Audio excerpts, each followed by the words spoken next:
News 18 India. क्या मैं हूं आपके साथ पंकज भार्गव। बड़ी खबर चंडीगढ़ से आ रही है। आज मेयर चुनाव मामले में सुप्रीम कोर्ट में सुनवाई होगी। सुनवाई से पहले मेयर मनोज सोनकर ने इस्तीफा दे दिया है। तो बड़ी खबर आपको बता दें, इस पूरे मामले में, चंडीगढ़ मेयर चुनाव मामले में आज सुप्रीम कोर्ट में सुनवाई होनी है, लेकिन उससे पहले मेयर है चंडीगढ़ के, उन्होंने अपना इस्तीफा दे दिया है। तो चंडीगढ़ मेयर चुनाव में आज बड़ी खबर यह है कि सुप्रीम कोर्ट में इस पूरे मामले को लेकर सुनवाई होनी है, लेकिन उससे ठीक पहले आज मेयर ने इस्तीफा दे दिया। उसके अलावा 3 आम आदमी पार्टी के जो पार्षद हैं उन्होंने भी इस्तीफा दिया, नाराजगी उन्होंने जाहिर की है, और इस पूरे मामले को लेकर आज हाई कोर्ट में सुनवाई होनी है।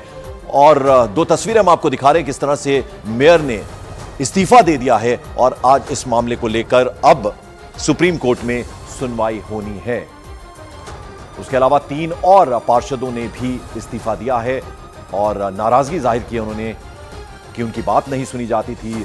तमाम क्वालिफिकेशन के बावजूद उनको किसी तरह का कोई जिम्मेदारी नहीं दी गई, उसको लेकर नाराजगी थी।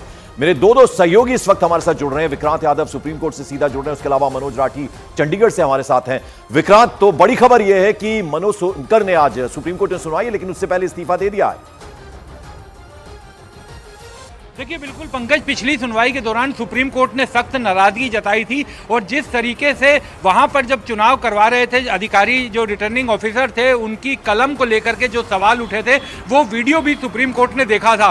काफी नाराजगी जताई थी। कोर्ट ने कहा था कि किस तरीके से ये रिटर्निंग अफसर कर रहा है वो साफ कैमरे पर दिखाई दे रहा है, और सुप्रीम कोर्ट ऐसे मामले में शांत नहीं रह सकता। लोकतंत्र पर एक आघात बताया था इस घटना को, और उसके बाद उस अधिकारी को, रिटर्निंग ऑफिसर को आज के लिए समन भी किया है कि वो भी कोर्ट में पेश रहे। लेकिन इस बीच चंडीगढ़ का जो म्यूनिसिपल कॉर्पोरेशन है वो एकदम काफी तेजी से कल रात को उसका पूरा कहें कि पूरे घटनाक्रम में बदल गया है। अब बीजेपी, जिसके पास पहले नंबर्स नहीं थे, अब उसके पास पर्याप्त नंबर भी हैं, और आम आदमी पार्टी के 3 मेयर वहां पर चले गए हैं। तो अब सुप्रीम कोर्ट का जो भी फैसला है, अगर सुप्रीम कोर्ट इस चुनाव को लेकर कोई आपत्तिजनक कोई टिप्पणी भी करता है सरकार के, वहां के रिटर्निंग ऑफिसर के खिलाफ, उसके बावजूद भी बीजेपी के पास अपना पर्याप्त बहुमत आज की संख्या में को देखते हुए बना हुआ है। बिल्कुल, तो बीजेपी मजबूत स्थिति में नजर आ रही है। वो जो नंबर है अब 17 पर चला गया है, और आम आदमी पार्टी को बड़ा झटका है। मनोज राठी मेरे सहयोगी जुड़ रहे हैं। मनोज, सोनकर ने क्या कहा, जरा उसके बारे में भी बताइए। दूसरा, जो 3 पार्षद जिन्होंने इस्तीफा दिया है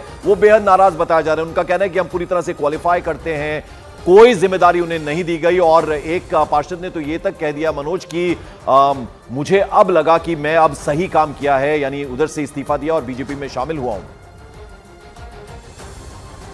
देखिए, बिल्कुल बहुत ही बड़ा उलटफेर इसको कह सकते हैं, क्योंकि जिस तरह से पिछले दिनों में कई जो आरोप लगे थे कि किस तरह से बीजेपी ने गड़बड़ी करवाई, किस तरह से जो प्रिसाइडिंग ऑफिसर है अनिल मसीह, उन्होंने किस तरह से वीडियो में इनवैलिड जो है वो किया गया, 8 वोट जो है इनवैलिड की गई। और इसी बीच पहले ये मामला हाई कोर्ट में गया, उसके बाद सुप्रीम कोर्ट में गया, सुनवाई होनी है। लेकिन उससे पहले का जो बीच का समय है उसमें आम आदमी पार्टी को किस तरह से झटका लगा है। 3 councillor, Neha Musafat ward number 19, Poonam Devi ward number 16 और गुरचरण काला, जो थोड़े दिन पहले ही बीजेपी से आम आदमी पार्टी में आए थे और अब दोबारा से आम आदमी पार्टी में कल रात को उन्होंने ज्वाइन किया है। बीजेपी के लिए एक बहुत बड़ी बात है, अच्छी बात है, क्योंकि अब मेजोरिटी की अगर हम बात करें तो मेजोरिटी अब बिल्कुल हो चुकी है, क्योंकि 14 काउंसलर बीजेपी के +1 एमपी किरण खेर का, यानी 15 थे। लेकिन अगर अब हम देखें तो 3 काउंसलर और जुड़ चुके हैं, यानी कि बिल्कुल, तो बीजेपी अब काफी मजबूत स्थिति में है। आम आदमी पार्टी को झटका। इस बीच बड़ी खबर यह भी है कि मेयर चुनाव को लेकर कि आम आदमी पार्टी के 3 पार्षद बीजेपी में शामिल हो गए हैं। आम आदमी पार्टी के पार्षद, जिनमें पूनम देवी है, नेहा मुसावट है और गुरुचरण काला है, ये बीजेपी में शामिल हुए। तीनों ही पार्षदों को बीजेपी राष्ट्रीय महासचिव विनोद तावड़े ने पार्टी की सदस्यता दिलाई है। तो एक बड़ा उलटफेर नगर निगम चुनाव में होता हुआ नजर आ रहा है। 3 पार्षद बीजेपी में शामिल हो गए आम आदमी पार्टी के। आज मैंने भाजपा ज्वाइन की है क्योंकि मुझे एक वादा किया गया था आम आदमी पार्टी की तरफ से।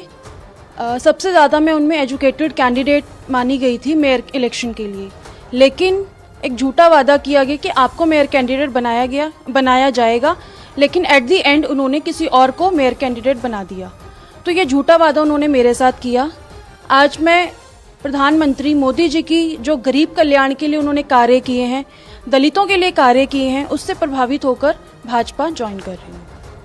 आम आदमी पार्टी छोड़ने की वजह ये रही है कि इन्होंने मुझे वादा किया था कि मैं मेयर कैंडिडेट बनूंगी, क्योंकि मेरे जो हस्बैंड हैं वो मतलब गरीबों मतलब जैसे वो समाज सेवक थे जैसे, तो वो काफ़ी लोगों के साथ मतलब बहुत अच्छे से मतलब व्यवहार था उनका।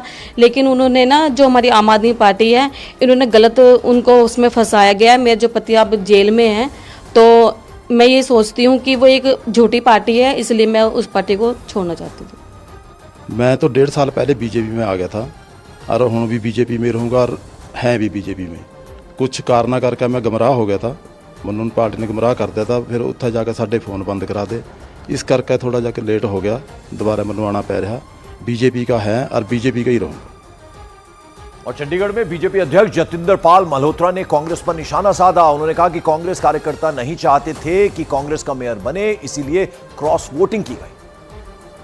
आम आदमी पार्टी और कांग्रेस का प्रोपागेंडा आपने देख लिया है, सारे हिंदुस्तान में वो एक दूसरे को गालियां निकाल रहे हैं और चंडीगढ़ में गठबंधन कर रहे हैं। तो ये कांग्रेस के पवन बंसल जी की अपनी जो तृष्णा है उनकी मेंबर ऑफ पार्लियामेंट बनने की, उस तृष्णा को आगे रख के उन्होंने पूरी कांग्रेस पार्टी के वर्कर को एक ऐसे झमेले में डाल दिया भी वो चाहते नहीं थे कांग्रेस के वर्कर कि आपका मेयर बने, और इसी वजह से उन्होंने क्रॉस वोटिंग की। और चंडीगढ़ नगर निगम की मौजूदा स्थिति की बात करें तो चंडीगढ़ नगर निगम में कुल 35 पार्षद हैं। मेयर चुनाव में 35 पार्षदों के अलावा सांसद का भी वोट मान्य है। बीजेपी के पास पहले 14 पार्षद थे। आपके 3 पार्षद आने के बाद बीजेपी के पास अब कुल पार्षदों की जो संख्या है वो 17 हो गई। मेयर चुनाव में सांसद का 1 वोट मान्य होता है। चंडीगढ़ से जैसे कि आपको मालूम है बीजेपी की किरण खेर एमपी हैं। इसी तरह बीजेपी के पास कुल 18 वोट हैं और अगर 1 पार्षद वाला अकाली दल साथ आ गया तो बीजेपी के पास 19 वोट होंगे। चंडीगढ़ मेयर चुनाव में बहुमत के लिए 19 वोट ही जरूरी है। इंडी गठबंधन के पास पहले 20 पार्षद थे। आपके 3 पार्षद जाने के बाद अब 17 पार्षद रह गए हैं, तो सीधे सीधे कहीं ना कहीं आम आदमी पार्टी के लिए झटका है।